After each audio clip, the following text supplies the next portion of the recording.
I got the tachometer to show a signal from this sensor with some magnets on the drill. The problem was I was using 9 volts instead of 12 volts. And I didn't have to do anything fancy, no resistors, no transistors. And the signal expects 1 pulse per revolution. So I 3D printed this little plastic ring to go on the backside. I was gonna have something hanging out here, and I didn't like the idea of mounting this sensor outboard exposed.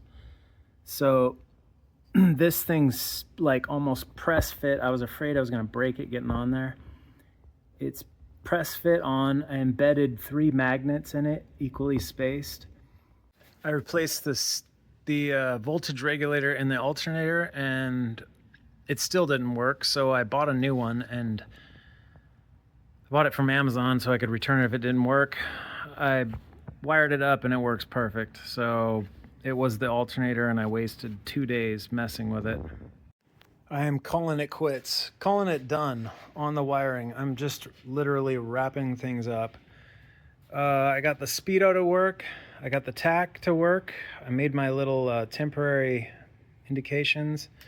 I ended up using a universal temp gauge because it was just easier. I need to make a bezel for this. The fuel gauge doesn't work yet. I don't have a tank.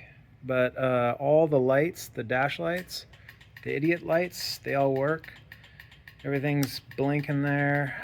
There's my glow plug light, so I'm happy about that. I want to share a few tips when you're wiring a project like this. Once you figure stuff out, label everything. And I found out that you can get shrink tube, or whatever it's called, insulator tube, and print with this. So this is a common task. I need to join 2 wires together. What you need is these U-shaped connectors, and then you also need a crimper. Always make sure you put the shrink tube. Okay, they're in there. Crimped. Now look at that. Look at that beautiful little small crimp. Okay, then slide my shrink tube over it.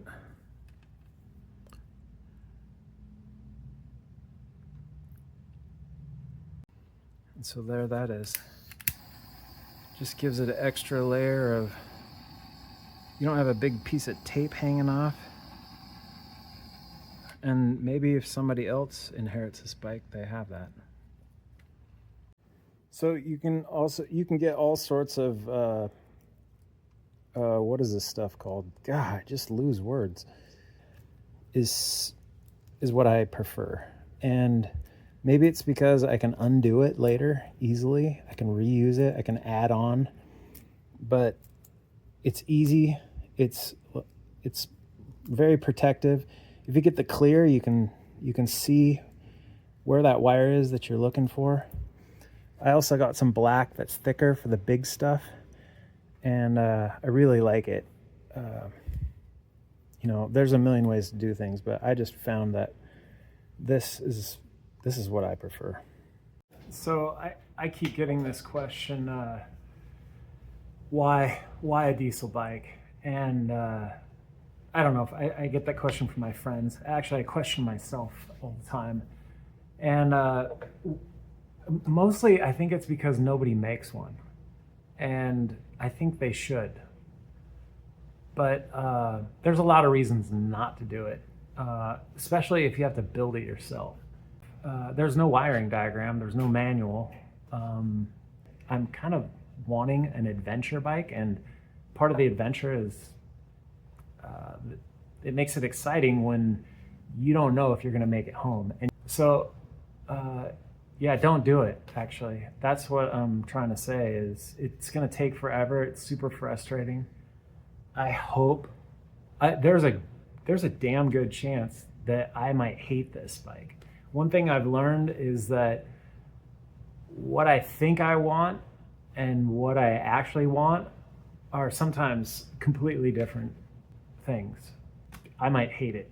It might vibrate. I don't know if you noticed in the one video where I had it running, the bike was actually inching itself across the floor. There's perfect and then there's done. Because I don't even know if this is gonna work. And I don't wanna spend all my time doing all this little detail, fine work that's wasted because the whole project's, there's a fine balance here. I need to get this done. I'm 2 weeks away from the show that I want to take it to, and I don't think I'm going to make it. I don't, especially if I waste all my time making these videos. So I'm going to get to work.